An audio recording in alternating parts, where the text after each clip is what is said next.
created the heavens and the earth? Je, unajua kwamba Mungu aliziumba mbingu na nchi? Do you know he created you? Je, unajua kwamba yeye ndiye alihusika kukuumba? He created you before you were even born. He had a thought about you. Alikuumba na akakujua hata kabla hujazaliwa. He knew your name. Yeye alijua jina lako. He knew my name. Alijua jina langu. He knew who your mother and father were. Yeye alijua baba yangu na mama yangu ni akina nani. He knew where you would live.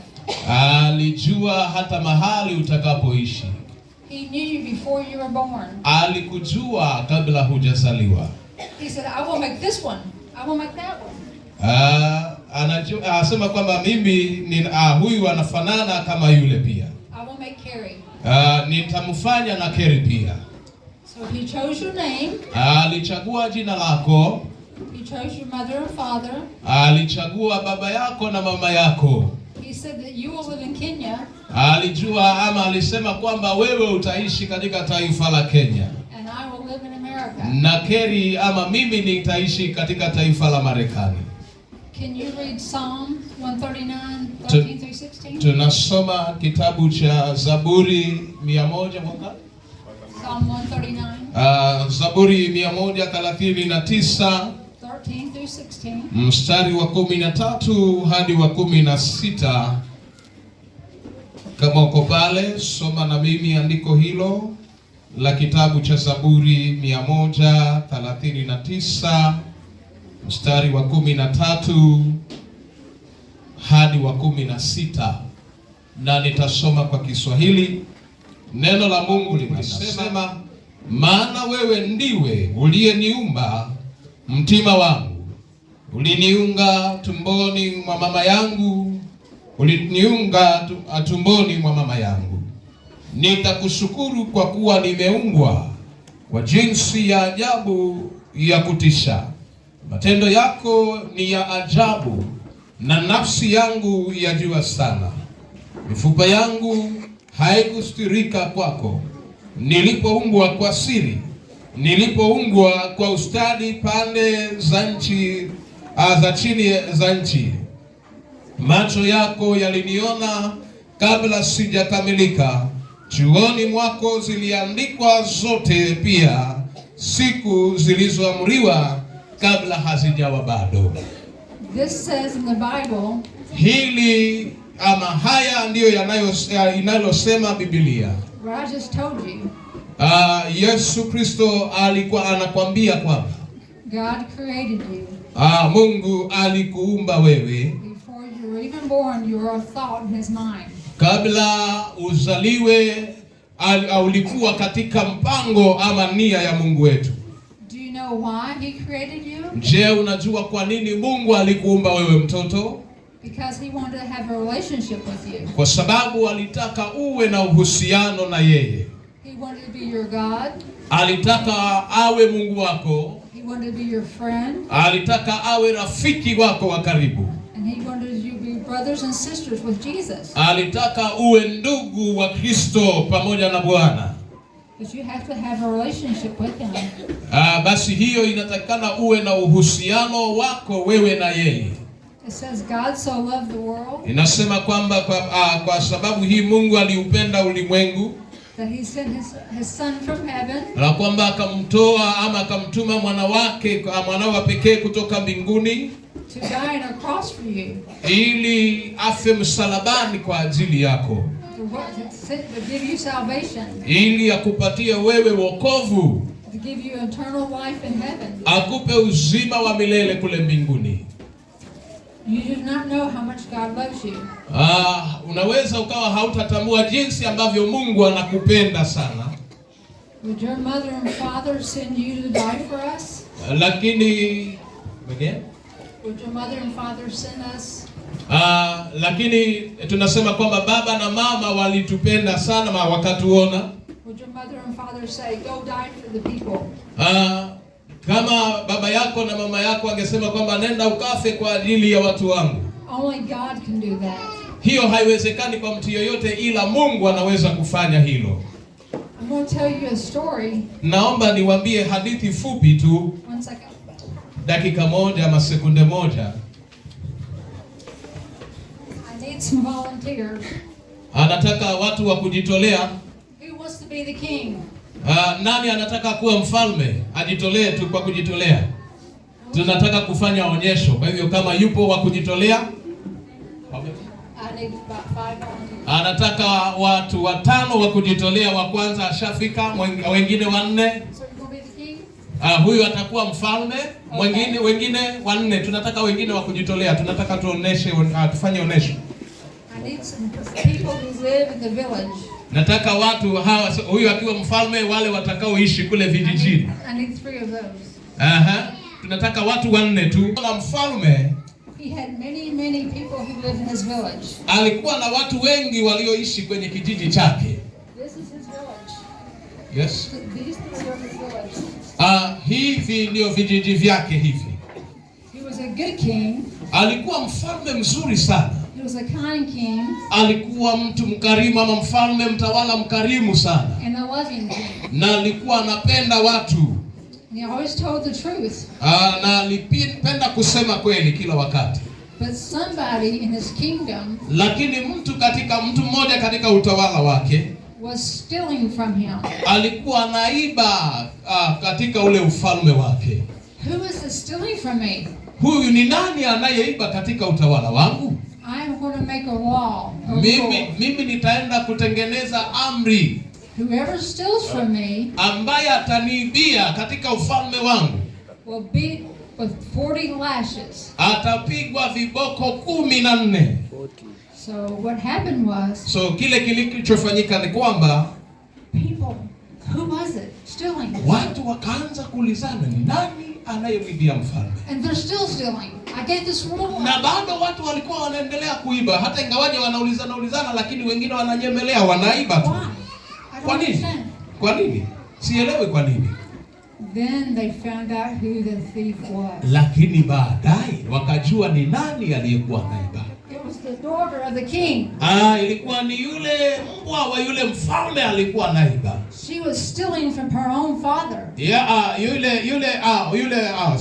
Yule msichana wa mfalme alikuwa anaiba kwa baba yake mwenyewe. So now, what will the king do? Lakini sasa mfalme atafanyaje? Ni msichana wake anayeiba kwake nyumbani. This is his daughter. Huyu ni msichana wake wa pekee. He never lies. Hasemi uongo. He always tells the truth. Yeye anaongea ukweli kila wakati. He will have to punish his daughter. Ataweza kumwadhibu mtoto wake ama msichana wake. She cannot be let go.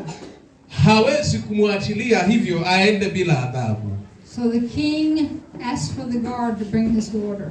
Kwa hivyo mfalme akaagiza wale askari wake wamlete msichana wake. I need a guard. Nahitaji askari mmoja amkamate huyu msichana wa mfalme ampeleke kwa mfalme. Askari mmoja wa kujitolea, mafia, akuja mkamate msichana wa mfalme ampeleke kwa mfalme huku. Wa maaskari kiwezekana 2 wanaweza kuja kumkamata. Bouncer ndio huyo. Bring my daughter to the guards wanampeleka msichana kwa mfalme. Mfalme, simama karibu, msichana wako analetwa, anakuibia. The king asked his daughter, "Why did you steal from me?" Mfalme akamuuliza msichana wake, "Kwa nini uliniibia?" And she says, "I do not know." Na msichana anajibu, "Sijui hata mimi." He said, "I will have to punish you." Anasema kwamba ni lazima nikuadhibu. Because I'm a good king and I keep my promises. Kwa sababu mimi ni mfalme mzuri na ninaweka ahadi zangu. This is a rule that I told you that you have to follow. Hii ni sheria niliyoiweka kwa wanakijiji na hata wewe lazima uifuate. So the king says, "I'm so sorry." Kwa hivyo mfalme anasema, samahani mwanangu.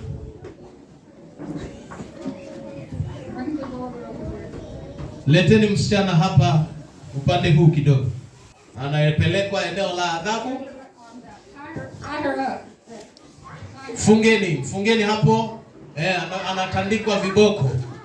Haya. have 40 lashes. Baada ya kupata zile viboko 14, 40 lashes will kill her.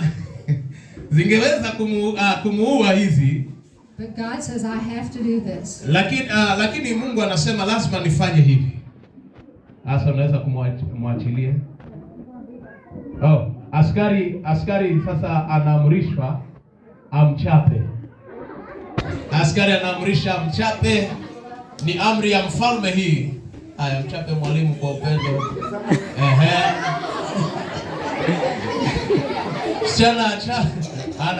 Okay. Ngoja maelekezo. So the king is very sad. Basi mfalme anasema hivi. He loves his daughter very, very much. Anapenda msichana wake sana. As the guard lifted up his whip. Basi kadri yule askari alivyoinua ile fimbo yake kumwadhibu yule msichana wa mfalme. And as he was about to let down. Na wakati alipokuwa anataka kuinama chini ili kupeleka kile kiboko. The king says no. Mfalme anasema hapana. No. Haiwezekani, ngoja kidogo. They all go, why? What is the king doing? Na watu wanajiuliza kwani mfalme anataka kufanya nini? The king comes over her. Mprotect ama mzuie. Mfalme anasema hapana, haiwezekani. He protects his daughter. Anaanza kumkinga msichana wake asiadhibiwe. This will kill the king. Hii ingeweza kumfanya mfalme asirike. So the king takes 40 lashes. Basi mfalme anakubali kuchukua zile viboko 14. Basi mfalme pale anapokea viboko 14 kwa ajili ya msichana wake asiadhibiwe. Ni mtawala lakini anapokea hizo viboko kutoka kwa askari wake mwenyewe. The king is taking it for his daughter. Mfalme anapokea adhabu ya msichana wake. The king dies. Na huyu mfalme anakufa jamani. He took the beating for his daughter. Anachukua ule mzigo wa mtoto wake. That is what God has done for us. Basi hicho ndicho ambacho Mungu amekifanya kwa ajili yetu. Makofi kwa Bwana Yesu. He said you will live again. Yeye anasema unaishi tena. Because he loves you very much. Kwa sababu yeye anakupenda sana. So he sent his son Jesus. Sasa alimtuma mwana wake Yesu To this earth. Katika nchi hii ama katika dunia hii. To show us the way to heaven. Ili atuonyeshe njia ya kufika mbinguni. It says in John 14:6. Anaongea katika kile kitabu cha Yohana 14:6. I am the way. Anasema kwamba mimi ndiyo hiyo njia, the truth, kweli and the life. Na hata uzima. No one can come to God. Hakuna mtu ajaye kwa Baba but through me. Ila kwangu mimi. So he took our beating. Kwa hivyo Yesu alichukua namna ya utiifu. He died on a cross. Akafa pale msalabani. To give us life. Ili atupe sisi uzima. He wants to be your savior. Anapenda awe mwokozi wako. He wants to be your friend. Anapenda awe rafiki. And he wants to be your brother and sister. Anapenda awe ndugu na dada yako. But you have to ask Jesus. Lakini lazima umuulize mumsihi Yesu Kristo. He desires for your body. Yale ambayo anayahitaji ni mahitaji yake katika mwili wako. For your life to be his. Ili kwamba uwe wake. All you have to do is believe in Jesus. Kila unachotakiwa kufanya ni kumwamini Yesu Kristo. When you believe in Jesus, unapomwamini Kristo, he will never leave you. Yeye hata kupungukia wala hata kuacha. He will always be with you. Atakuwa na wewe kila wakati. But he created you for this time. Alikuumba wewe kwa wakati wako. He wants you to serve him. Anapenda wewe umtumikie. And to love him. Na umpende Kristo. And share Jesus with your friends and family. Ili na pia ushiriki upendo wa Kristo kwa marafiki na familia yako. Jesus loves you very, very much. Yesu Kristo anakupenda sana sana. Yes. Anapenda kuuliza wale ambao katika maisha yao wangependa hawajafika kile kiwango cha kuikiri toba katikati yetu. Unaweza ukawa umekuja kwa sababu ya rafiki, lakini bado maishani mwako haujampa Kristo nafasi ya kuokoka katika maisha yako. Unapenda kuyaweka maisha yako kwa Kristo. Hiki ndicho kipindi ambacho mtumishi wa Mungu anauliza kwamba kama yupo mtu kama huyo, basi kwa ishara ya mkono.